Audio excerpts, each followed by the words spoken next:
Over the last 12 years, I have built over 30 sales teams that have generated north of $200 million in revenue. And in doing so, I have tried, tested, and implemented pretty much every CRM there is on the market. I've also been an end user of the CRM as a salesperson. I've been a sales director. And for the last 4 years, I've managed and ran my own business where we actually help companies build sales infrastructures. And a big part of that is CRMs. So in this video, I'm going to tell you the best CRMs for 2025, and I'm going to rank them on a couple of key points. Let's dive in. First CRM on the list is going to be Monday.com. The nice thing is it looks nice. It's visually appealing, but at the same time, it's, in my opinion, pretty annoying to go and find things. I have to scroll through all of this and could filter and do a couple of different things here, but it's kind of just like a fancy spreadsheet. Now, where Monday CRM will be good is if you have a small team and you don't need a lot of capability. $100 a month for a CRM is pretty affordable, especially for 3 seats. I would probably really consider this if I was already using Monday.com as my project management tool. This would probably be a very easy add-on, especially if your team is already trained on Monday, which is a big sticking point with changing CRMs. Now, for the business types that I think this would work for would be a smaller business, maybe a founder-led or a few people on the sales team that just needs their contacts outside of Google Sheets and they want some automation, they want some email capability. So the next one on the list is going to be Pipedrive. Pipedrive CRM is going to be your most straightforward CRM that there is for your business. They're not going to have a lot of the bells and the whistles. They're not going to have a lot of marketing automation or a lot of sales enablement tools, but what they will do is be a CRM for your business. So if you already have a lot of other tools and you're just looking to replace just your straight up CRM, things that are going to be able to track your deal stages, your pipeline segmentation, your contacts, your notes, and allow you to have your team and some automations, then Pipedrive is going to be a pretty good option. Now, the only thing that I don't like about it and their pricing specifically is custom fields. So custom fields is super important if you're building out any type of CRM. Custom fields is what you're going to be able to use to customize that CRM and the data that's porting into your CRM. So if you run opt-in form or an application and you're collecting specific questions and data points for your business, it's going to limit you to a degree. If you want to collect a LinkedIn profile URL or the website or how much revenue do you make per month, those types of things are custom fields. And this is going to have a limit on those as well as it's going to have a limit on open deals. So this is going to have some limitations and you're going to have to pay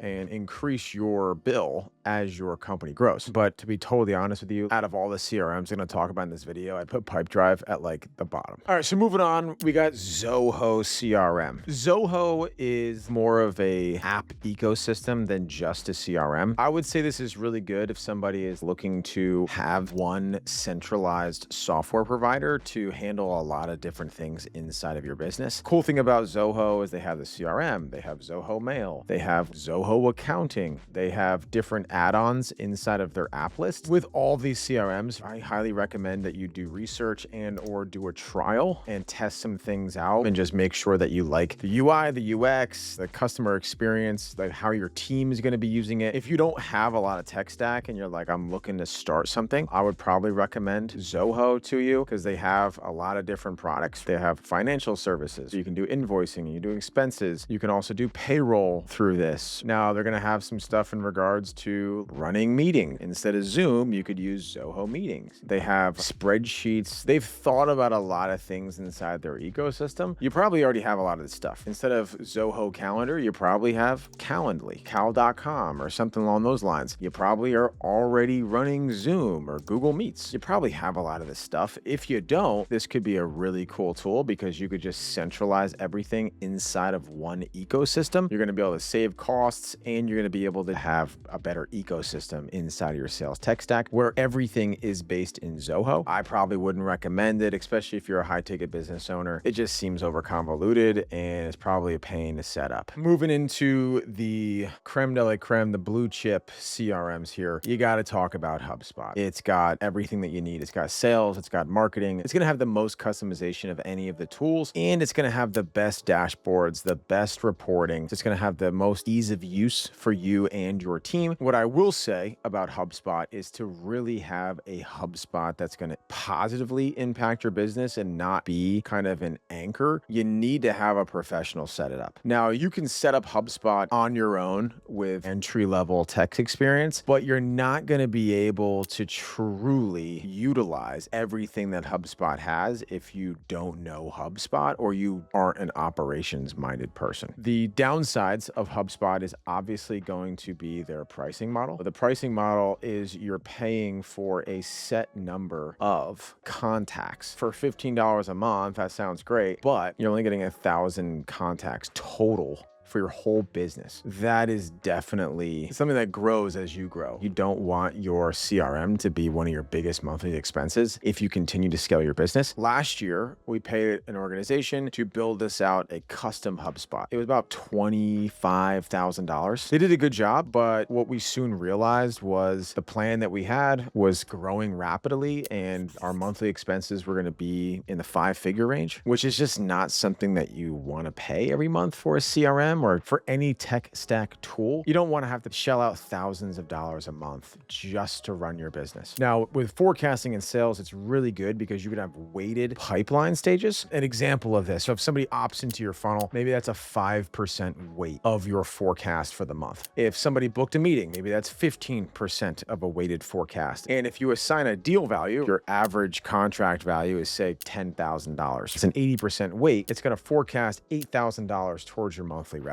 So now I can start to make better data-driven decisions about my marketing spend. I can make better decisions about investing into my business because I can make future predictions based on current sales, segmentation, and pipeline stages inside of HubSpot. So this is going to be the best for a company that has 15 to 20 employees. You're doing $3 to $10 million a year, and you need something and level up your CRM. HubSpot is going to be something that you want not as your first CRM, but as your second CRM. You already are using something like a Pipedrive, a Monday, a Zoho, a Close.io, go high level, and you're like, my team's too big and this CRM, we're outgrown that CRM. HubSpot's going to be that thing. Moving on, next is going to be Close.io. So Close.com is going to give you really the best features for the money for just a straight up sales CRM. Doesn't have a lot of marketing capability built into it. It's going to be really good for tracking sales specifically. So you can do your text, emails, phone calls directly out of the CRM, out of the box. You don't need to buy those additional software tools to have additional licenses that grow over time. Unlimited contacts and opportunities. That's super sexy. You do not pay as you scale. You have two-way email, built-in calling and SMS, and a centralized inbox. So you can have multiple team members manage an inbox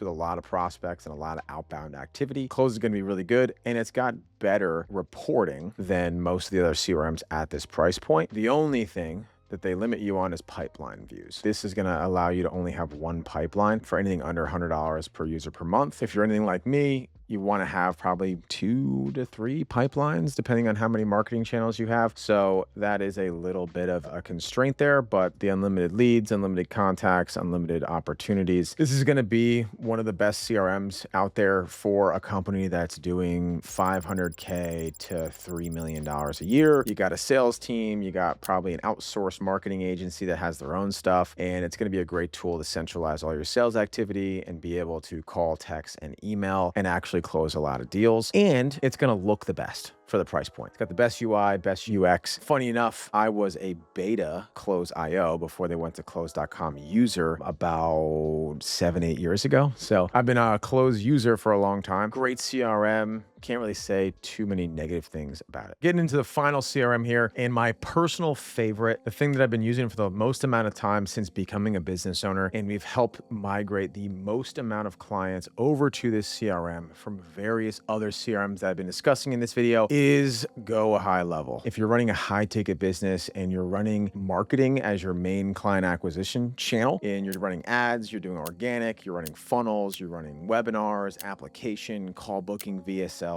I think Go High Level is going to be the best thing for your business. The pricing is really, really, really awesome because it's unlimited users and unlimited contacts. Your price does not increase at all, which is pretty crazy business model. As well as if you're a marketing agency or you do a managed service type offer where you do things for clients, you can actually use Go High Level as a white label, and you can create what they call sub accounts, where you can create different sub accounts for each one of your clients. You're going to be able to duplicate a CRM. So you can call call what they do as a snapshot. So you can take a snapshot of a current build of a CRM and you can paste that into a new client sub account, and they start off from day zero with a fully built out system, your pipelines, your automations, your dashboards, your custom fields, your tags, everything in your CRM. You can literally copy and paste it so your clients can be onboarded much faster and you do not increase your price. And if I have a lot of clients that white label Go High Level as a service and they charge $50, $100 a month, and you can actually start using this as a business line item and offer. Their marketing tools are awesome. You can host a website, you can build funnels, you can build forms. As you can probably tell from my energy here, I've been using Go High Level for 4 years now, and we automate a lot of things in our business based on Go High Level's functionality. And the beautiful thing about having those things built into your CRM is that you don't have to set up a Zap when somebody submits a form. It's built into their tool. It's all inside of their own ecosystem. You can host your course on Go High Level. You have communities on Go High Level. You can run your entire business off of Go High Level. You can run your clients' business off of Go High Level. It's going to increase your market value when you're going to market with your offer. Is if you can add in a CRM with your clients, or you can just visualize things better with their dashboards, it's going to allow you to do a lot of cool things. So if you're running any high ticket business with an inbound funnel, I highly recommend Go High Level just because of its out of the box features. Now, the downside of Go High Level is that there's so many things inside their CRM. Sometimes it can be overwhelming when you first start. So I would say if you don't like setting up a CRM and you don't really need any customability and you don't need any customization, go with close.com. What I'll actually do is I'll add a link in there with a snapshot. So you can click that link in this description. You can sign up for Go High Level with a trial. And once you get set up, you will get our ecosystem and our pre-built CRM. It's going to have appointment reminders. It's going to have workflows. It's going to have pipeline stages. It's going to have templates and emails. In this video, I talked about all the CRMs that I would recommend or even allow you to think about evaluating in 2025. I hope you found this video useful. And if you're watching this video and you're currently using a CRM and you need to migrate it, you need to set it up and don't want to do the automations, and you're currently also building your sales team and process and infrastructure as a whole, that is what we do for clients. So we'll actually come into your business, we'll audit everything, we'll scope it out, we'll build an actual workflow of how we're going to build your system, and then we do it fully done for you. And we also help you hire trained setters and closers to come in and use the system that we help create for you. So if that sounds like a much easier way than you going through a bunch of different trials and figuring out on your own and wasting time and money, click that link below, apply, and schedule a call with myself or somebody on our team. Now I'll see you in the next one.